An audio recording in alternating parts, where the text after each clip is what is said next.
नमो नमः। नमस्कार विद्यार्थियों, मैं आचार्य कुलदीप शर्मा आप सभी का स्वागत और अभिनंदन करता हूं। विद्यार्थियों, हम पढ़ रहे हैं कक्षा 12 का अध्याय 16 मानो ही महताम धनम। जिस प्रकार हमने इसके जो विगत पाठ था, पाठ फर्स्ट, उसके अंतर्गत जाना कि जो है किस प्रकार कहा गया है कि व्यक्ति का सम्मान ही सबसे बड़ा धन माना गया है। हमने देखा कि यहाँ पर एक व्याघ्र और श्रृगाल की एक कथा चल रही है, जिसके अंतर्गत जो भाग फर्स्ट था, हमने देखा कि एक राजा होता है और वो पूर्व जन्म के कृत्यों के कारण जो उसका अगला जन्म होता है उसमें वो एक श्रृगाल गीदड़ का रूप धारण करता है, गीदड़ की योनि में वो होता है और वो जो है अपने पूर्व जन्म के कृत्य उसको याद रहते हैं। इस कारण वो मांस आदि का भक्षण या किसी के द्वारा दिए हुए इत्यादि का भक्षण नहीं करता। वो स्वयं जो है पेड़ इत्यादि से गिरे हुए फलों को खाकर अपना जीवन यापन करता है। यह देखकर वहां उपस्थित जो व्याघ्र था, जो शेर था, उसको उसकी विद्वता, पूजनीयता इत्यादि से प्रसन्न होकर उसको अपना सचिव बना लेता है। और आगे की कथा को आज की कक्षा के अंतर्गत हम देखेंगे कि किस प्रकार जो है उस सिंह के जो साथी थे, जो पूर्व कर्मचारी थे, वो द्वेषता का भाव उस श्रृंगार के प्रति किस प्रकार रखते हैं और उसको अपमानित करने का किस प्रकार वो सोचते हैं। यह जो है आज की कक्षा के अंतर्गत इन पद्यांशों के माध्यम से हम जानेंगे। साथियों, एक बात जीवन में सबसे महत्वपूर्ण होती है कि जो व्यक्ति का मान और सम्मान जो होता है वो ही परम धन होता है। आप जीवन में कितना ही धन कमा लीजिए, यदि आपका मान और सम्मान नहीं है तो वो धन भी बेकार है। और यदि आपने मान और सम्मान पाया है और धन आपके पास नहीं है, लेकिन वो सबसे बढ़कर अमिट और अविस्मरणीय होता है।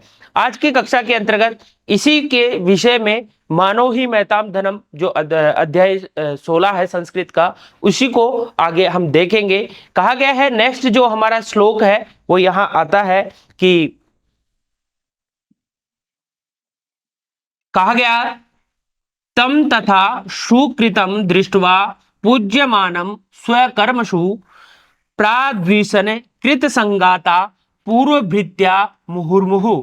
यानी यहां बताया गया है कि किस प्रकार उसके जो पूर्व कर्मचारी होते हैं उस शेर के, वो उससे उसके पूजा होते हुए देखकर किस प्रकार उस श्रृगाल से, उस गीदड़ से जो है ईर्ष्या द्वेष भाव रखते हैं, उसके बारे में इस श्लोक के अंतर्गत बताया गया है। सबसे पहले प्यारे विद्यार्थियों, इसके शब्दार्थों की यदि चर्चा करें तो यहाँ शब्दार्थ आते हैं सुकृतम। सुकृतम मतलब होता है श्रेष्ठ कर्म करने वाले को कहते हैं, और कृत संगाता मतलब मिले हुए।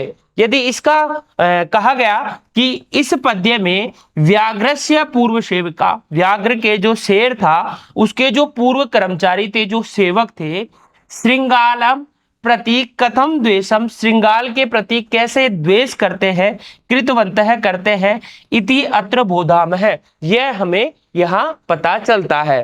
कैसे अन्वय इसका, तम तथा सुकृतम स्वकर्मसु मुहु मुहु पूज्यमानम मत्वा कृतसंगातः पूर्वभृत्याः प्राद्विषणे। यानी वो जो श्रृगाल था अपने पूर्व जन्म के कारण, पूर्व कृत्यों के कारण, वो क्या है भाई, उसमें क्या है, अब क्या होगा, पूर्व कृत्यों के कारण वो क्या जन्म लिया, वो श्रृगाल की योनि में आया, लेकिन अब वो कैसा हो गया, वो पूज्यमान हो गया, वो समझदार हो गया, उसने हिंसा इत्यादि छोड़ दिया। इसलिए उसको पूछता हुआ देखकर, बार बार उसको पूछता हुआ देखकर जो उसके जो कर्मचारी थे, जो पूर्व सेवक थे, वो उससे क्या करते रहते हैं, द्वेष भाव रखते हैं। इसका भावार्थ है कि मित्रताम उपगता व्याघ्रस्य पूर्व सेवका श्रृंगालम शुभ कर्म युक्तम स्वकर्म दक्षतार्थम बारम बारम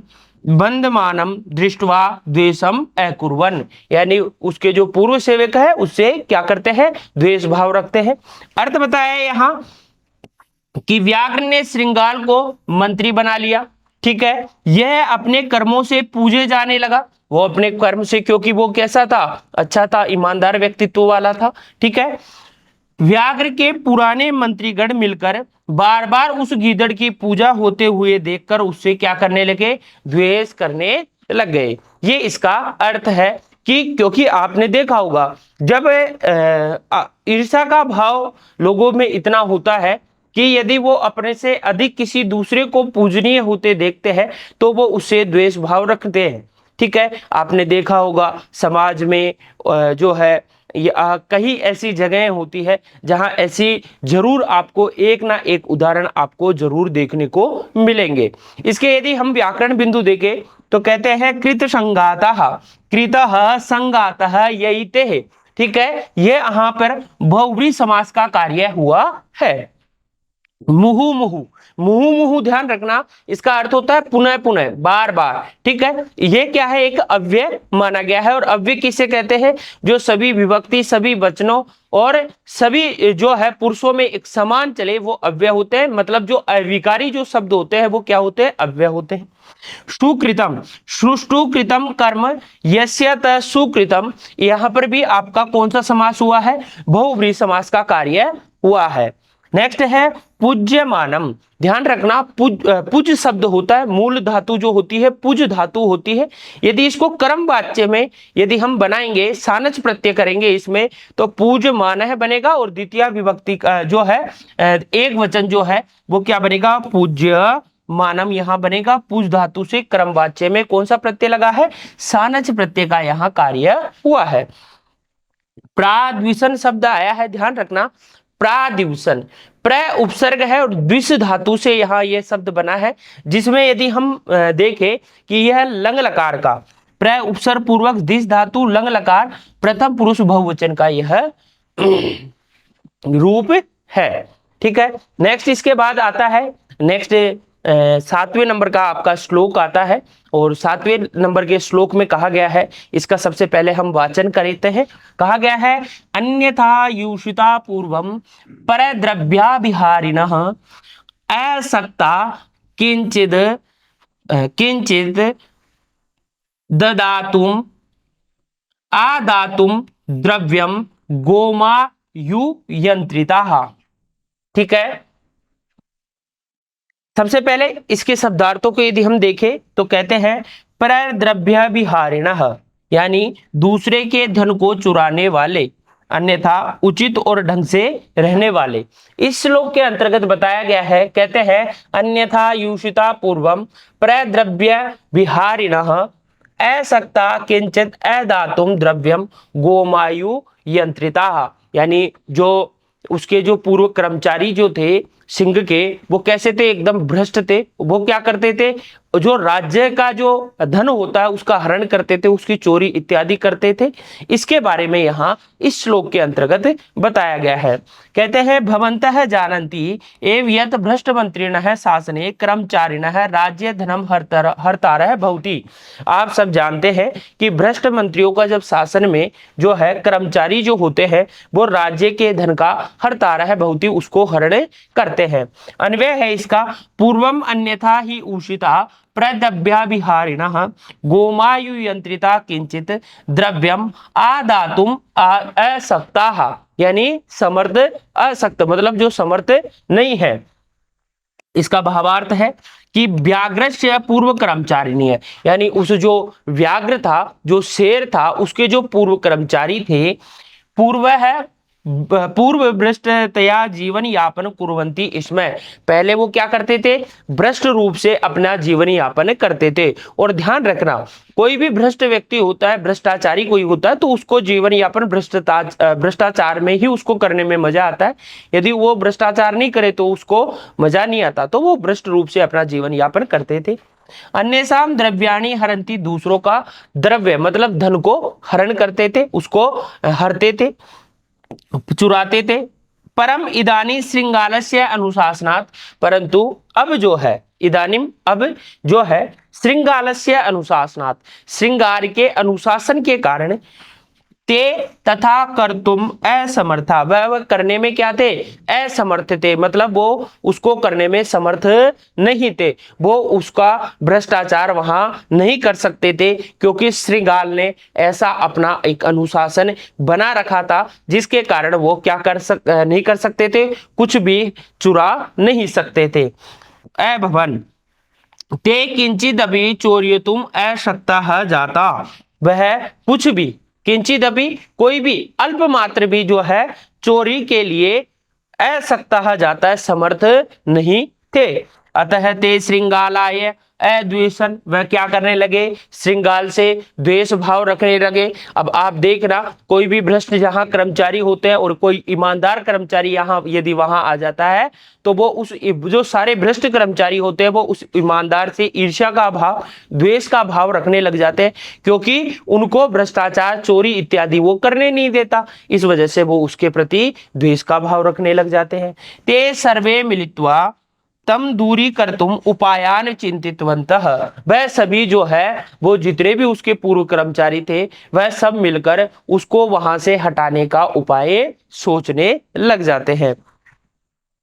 कहा है कि भाग के भाग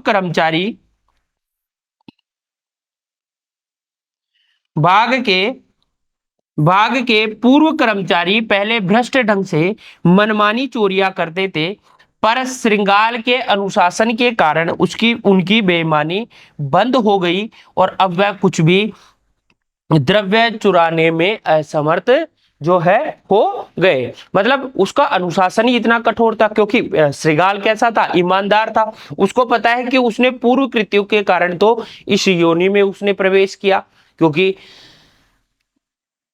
पहले वो हिंसा आदि का कार्य करता था। ठीक है, अब इसके यदि हम व्याकरण बिंदु देखें तो ही यहां आया है, और ही का अर्थ होता है निश्चय पूर्वक या निसंदेह है। ठीक है, निसंदेह है। उषिता, यहां देखो उषिता शब्द आया है, यूषिता। बस यहां थोड़ा आपको विशेष रूप से इसको ध्यान रखना है कि उषिता में जो है वस धातु है। ठीक है, वस धातु को, वस को उस आदेश होता है, और यहाँ जो प्रत्यय लगा है वो कत प्रत्यय है, और यहाँ जो उषिता जो बना है शब्द, ये पुल्लिंग का प्रथमा का बहुवचन का यह रूप है। तो उषिता का विशेष ध्यान रखना है, कई बार एग्जामिनर यहाँ से प्रश्न पूछ लेता है कि उषिता इत्यस्मिन पदे धातु क है, तो धातु कौन सी है, वस धातु है, या फिर ऐसे भी दे सकता है वस प्लस कत से क्या बनेगा, तो उषिता है। ठीक है, और प्रथमा का बहुवचन उषिता। प्रद्रव्यम, देखो यहां आया है प्रद्रव्यम, द्रव्यम और प्रद्रव्य। ठीक है, परेशान द्रव्यम यानी दूसरों का द्रव्य, षष्ठी तत्पुरुष समास का कार्य यहां हुआ है। नेक्स्ट है प्रद्रव्याभिहारिणः। ठीक है, प्रद्रव्याभिहारिणः। ठीक है, परेशान द्रव्य अभिहारिणः, और यहां कौन सा समास हुआ है, षष्ठी तत्पुरुष समास का कार्य हुआ है। गोमा गोमयु यंत्रिता, यहां है ना, गोमायु यंत्रिता, कहते हैं गोमायुना यंत्रिता, यहां कौन सा समास कार्य हुआ है, तृतीया का तत्पुरुष समास यहां कार्य हुआ है। नेक्स्ट है आदातुम, आया है यहां किंचित आदातुम, इस प्रकार आ यहां मूलतः उपसर्ग होता है आंग। ठीक है, ध्यान रखना है, संस्कृत में जो है उपसर्ग जो होते हैं वो कितने होते हैं भाई, 22, जिनको क्या कहा जाता है, द्वाविंशति।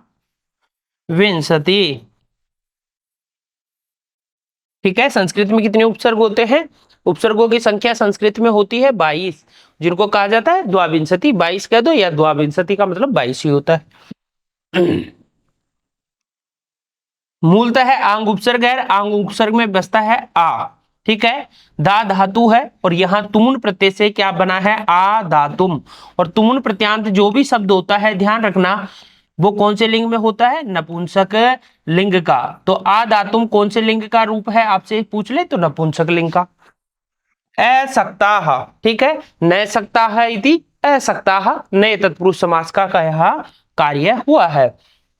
सक्ताहा, सक्त जो शब्द बना है वो सक धातु है और कत प्रत्यय से मिलकर यहां शब्द बना है और यह प्रथमा का बहुवचन का रूप है। पुल्लिंग के प्रथमा के बहुवचन का रूप बनता है सक्ताहा। ठीक है, नेक्स्ट यदि हम श्लोक की चर्चा करें तो नेक्स्ट श्लोक है, पहले वाले श्लोक में हमने देखा कि किस प्रकार उसके भ्रष्ट जो कर्मचारी थे वो उससे द्वेष भाव करने लगे क्योंकि वो बार बार पूजा जाने लगा और पूजा जाने लगा और उसका अनुशासन जो गीदड़ का था, जो श्रृंगार था, उसका अनुशासन इतना कठोर था, वो एक बिल्कुल भ्रष्टाचार नहीं करता था, ईमानदारी से अपना कार्य करता था, मंत्री पद से सुशोभित था। तो जो उसके जो व्याघ्र के जो पूर्व जो कर्मचारी थे, जो भ्रष्ट थे, उनको ये बात पसंद नहीं आ रही थी, वो उसको द्वेष भाव करने लगे और वो सोचने लगे कि इसको कैसे इस पद से हटाया जाए और जो व्याघ्र है, जो शेर है, इसके सामने इसको भी कैसे अपनी जो है भ्रष्ट साबित किया जाए, इसका उपाय ढूंढते हैं। आगे के श्लोक में, इस श्लोक में हम देखेंगे कि किस प्रकार वो उसको अपमानित करने का प्रयास करते हैं। ईप्सितम तु मृगेन्द्रस्य मासम यत यत्र संस्कृतम अपनीय स्वयं तद्धि ते तई न्यस्तम तस्य वेश्मनि। यहाँ श्लोक आया है और श्लोक के अंतर्गत बताया गया है कि जो है वो जो उसके कर्मचारी थे, पूर्व कर्मचारी, उन्होंने एक उपाय सोचा कि जो ये जो शेर है, इसका जो सिद्ध मांस है, इसको क्या करते हैं, हम श्रृंगार के घर के वहां रखे आते हैं। फिर क्या होगा, जब शेर पूछेगा कि मेरा मांस कहां गया, तो हम ये कहेंगे कि आपका जो ईमानदार जो मंत्री है वो उसको चुरा ले गया। तो क्रोधित होगा तो उसको मार देगा। इस प्रकार यहां बताया गया है कि इप्सितम यानी मनपसंद, अपनीय अपनीय मतलब ले जाकर, अपनीय शब्द है ले जाकर, वेश्मनि यानी घर में, वेश्मनि मतलब किसके घर में, उस श्रृंगार के घर में, न्यस्तम यानी रख दिया, या है ना न्यस्तम। ठीक है, तई इस प्रकार है, यहां तई प्लस न्यस्तम इस प्रकार बना है और यहां विसर्ग संधि का कार्य होकर कार्य हुआ है। इसका अन्वय है यत मृगेंद्रस्य, मृगेंद्र किसको कहा, उस मृगस्य इंद्र है, जो किसका, मृग आदियों का क्या हो, मृगानाम इंद्र है, जो मृग आदियों का जो इंद्र हो, राजा हो, वो कौन होता है, शेर होता है जंगल का। तू इप्सितम संस्कृतम यत मासम तत ही तई स्वयं अपनीय तस्य वेश्मनि न्यस्तम। वेश्मनि मतलब कहा, उसके घर में, किसके घर में, श्रृंगार के घर में रख दिया। भावार्थ है ते पूर्व कर्मचारी न है, उसके जो पूर्व कर्मचारी थे, दुष्ट आसन, वह कैसे थे, दुष्ट थे। ठीक है, सिंहस्य कृते तस्य अभिप्रेतम सिद्ध मासम यत्र स्थापितम आसीत, जो है सिंह का, सिंह के लिए जो अभिप्रेत जो प्रेत जो सिद्ध मास था वो वहां स्थापित किया हुआ था। ततः नीत्वा उसको लेकर, ते दुष्ट है, वे दुष्ट जो पूर्व कर्मचारी थे, श्रृंगारस्य गृह, श्रृंगार के घर में, न्यस्तम यानी उसको रख दिया।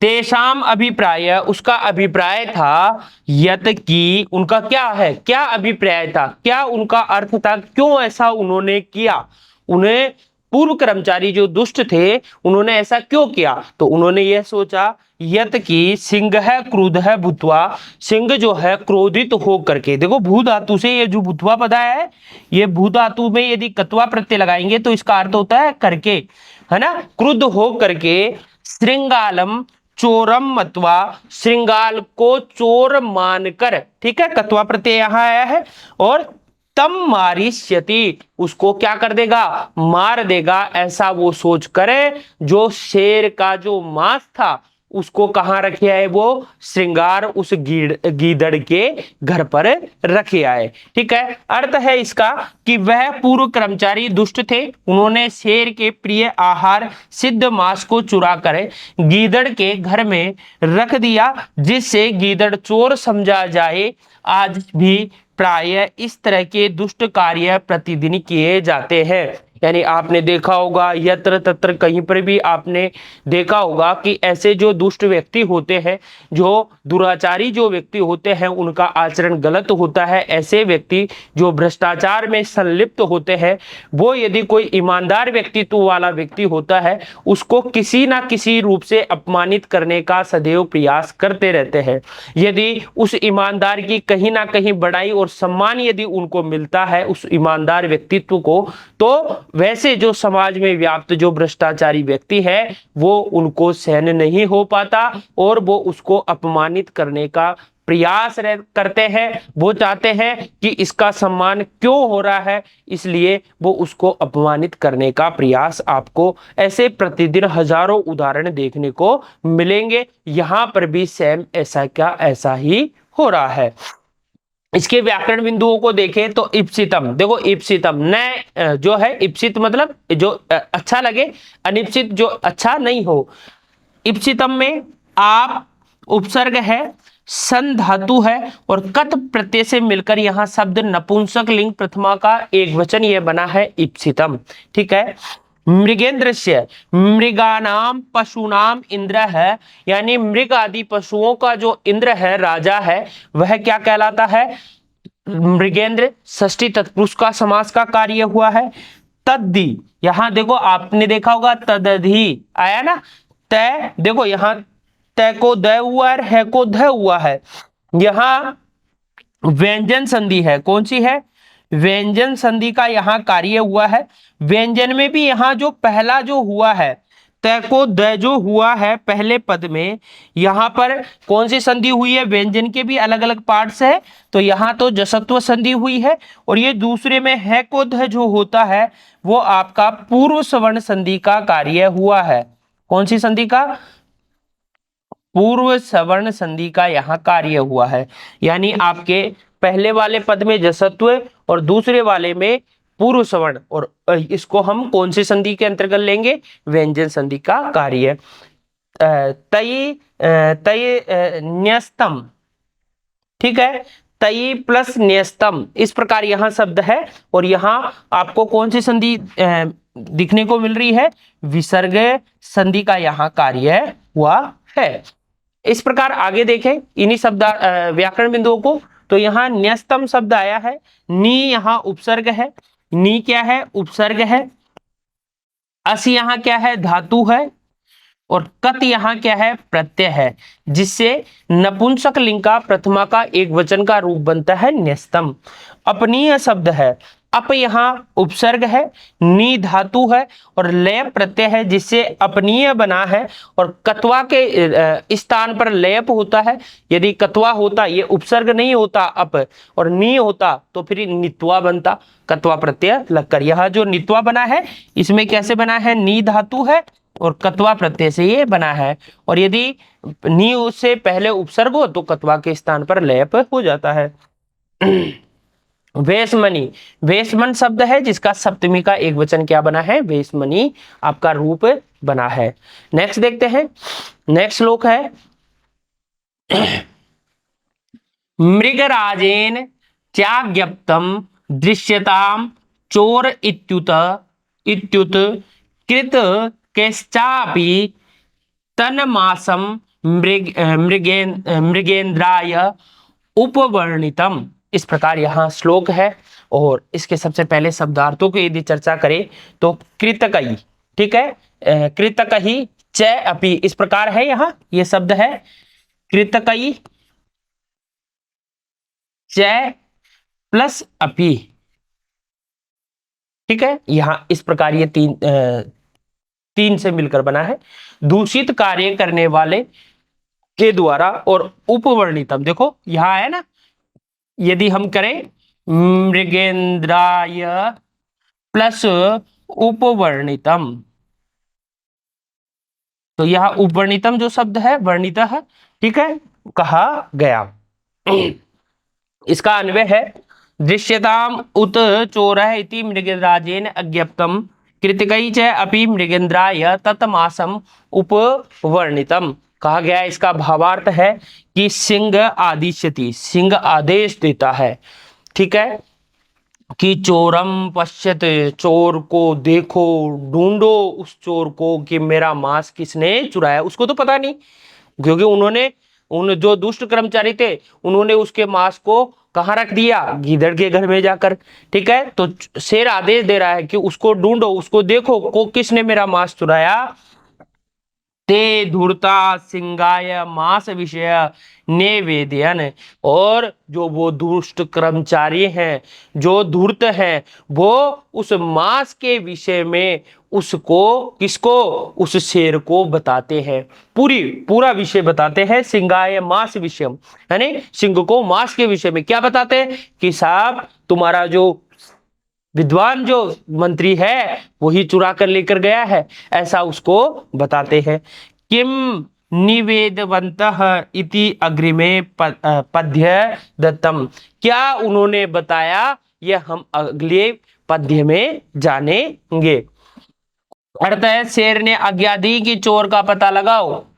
उन धूर्तों ने शेर को मांस विषयक सारी बातें बता दी। क्या बताया, इसके विषय में हम आगे वाले पद्य में पढ़ेंगे। इसके व्याकरण बिंदुओं को देखते हैं। मृगराजेन, मृगराजेन का यदि समास विग्रह किया जाए तो मृगाणाम राजा मृगराजः, तेन मृगराजः, षष्ठी तत्पुरुष समास। आज्ञप्तम, आंग उपसर्ग है, यहाँ ज्ञा धातु है, और कत प्रत्यय से यह शब्द बना है, जो पुरलिंग के प्रथमा के एक वचन का रूप है। अज्ञप्तम।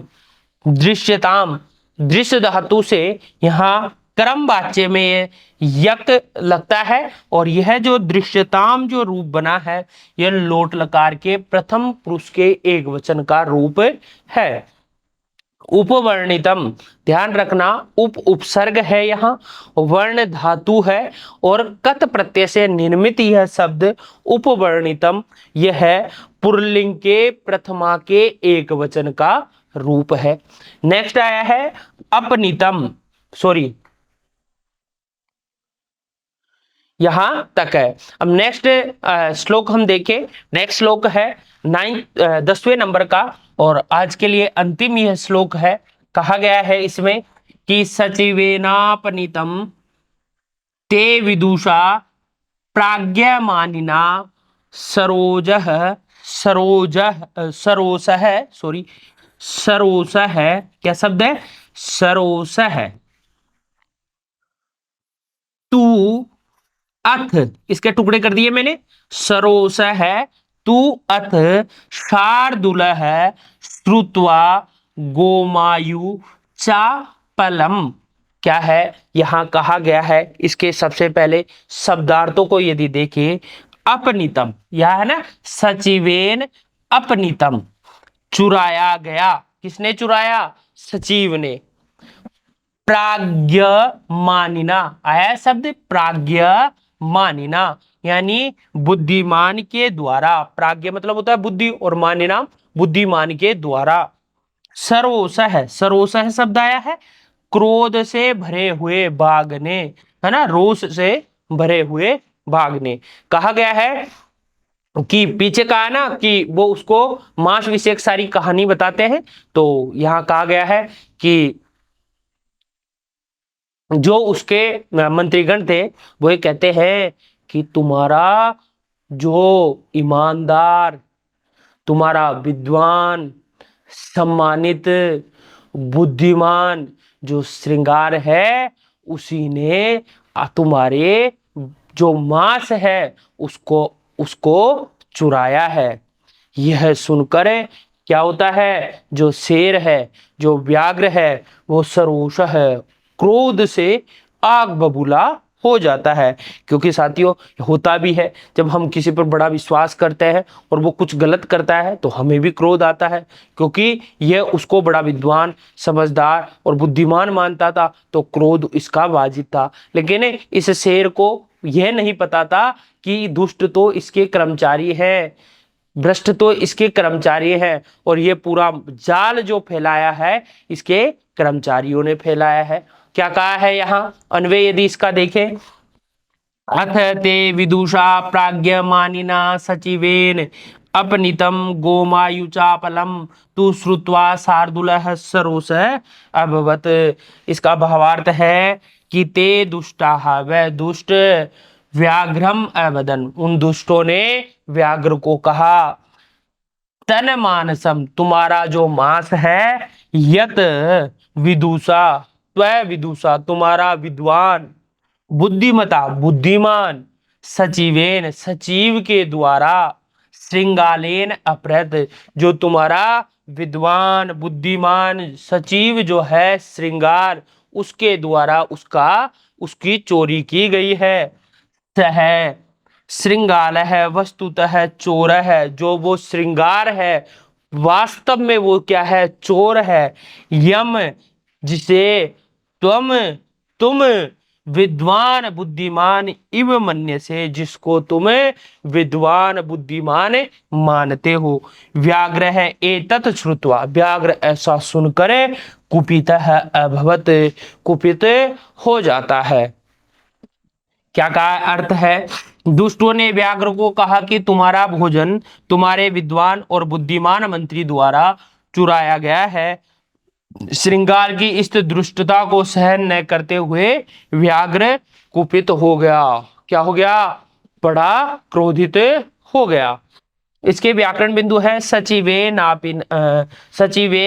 अपनितम, सचिवेन प्लस अपनितम, यहाँ सचिवेन में अंतिम पद न में ए है और अपनितम का पूर्व पद है ए और ए मिलकर क्या हो गया, आ। यहाँ दीर्घ संधि और यहाँ आ लगा हुआ है, आपने देखा होगा।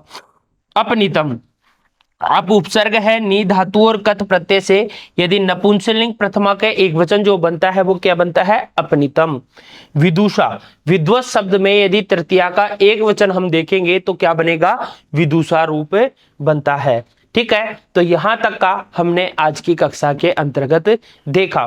साथियों, हमें इससे यह शिक्षा मिलती है कि हमें कभी भी किसी दूसरे पर, यदि हम प्रत्यक्षगत अपनी आंखों से किसी चीज को नहीं देखें, जब तक किसी अन्य के द्वारा बताई गई किसी भी चीज पर हमें विश्वास नहीं करना चाहिए।